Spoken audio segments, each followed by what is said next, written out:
All right, our next speaker, Mirai. He is going to be studying in hospitality coming May, actually.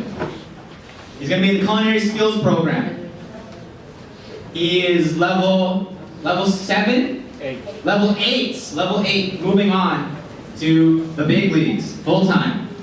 Ladies and gentlemen, Mirai. I was born in Japan, and I've grown up there. And when I lived in Japan, I used to eat horses sometimes. It's okay. Because it's not unusual in Japan. This is a picture of raw horse meat called asashi. Typically, this meat is served cold, and you dip it in soy sauce like sushi. On the other hand, in some countries, especially in Europe, they sometimes eat rabbits as a pie like this. It's interesting because they eat rabbits but don't eat horses. But Japanese eat horses but don't eat rabbits. So here's the question.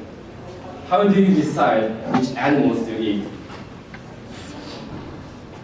If you use TTC, some of you might have seen this picture.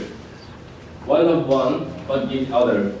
Because most people eat beef and chicken and pork and lambs, but why do some people react with horror of the cultures that kill and eat dogs when they think it's fine to eat chicken?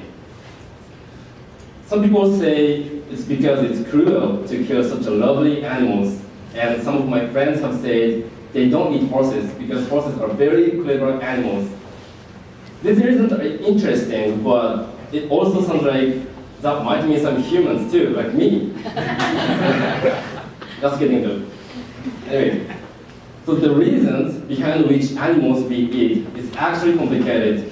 There is a big issue of the history and economics.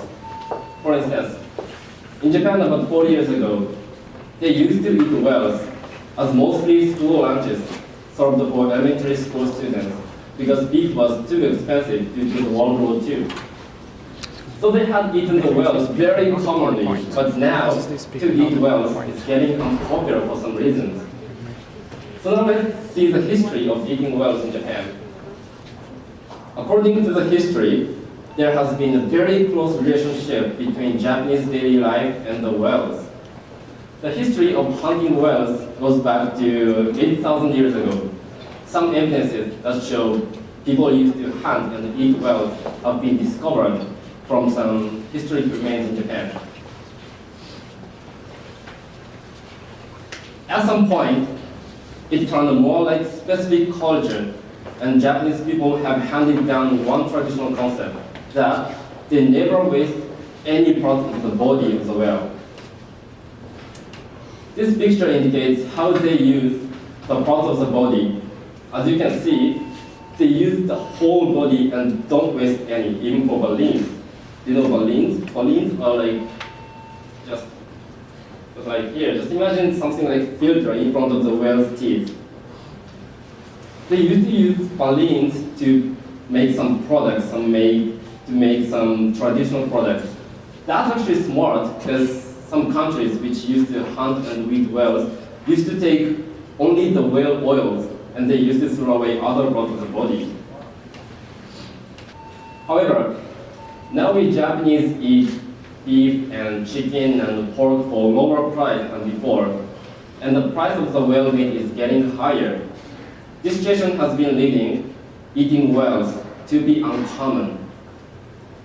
Of course, some Japanese people still eat whales as its culture, but to be honest, I barely see the whales on the table now. One of my Japanese friends didn't even know the whales can be eaten. So now I've shared my culture with you. So let's revisit the question. How do you decide which animals to eat?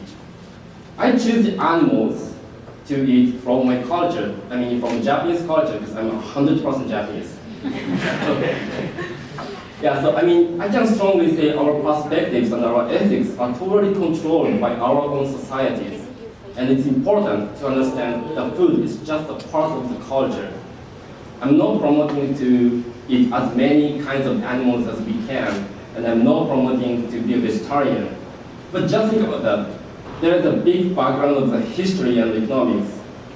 and these are culture, and nobody has any right to correct other cultures. So what I want to tell you, the most important thing, is just understand and accept the different cultures, even if it's very weird for you, because it might be very normal for your friends. So now, I leave you with this question. How do you decide which animals to eat? Thank you.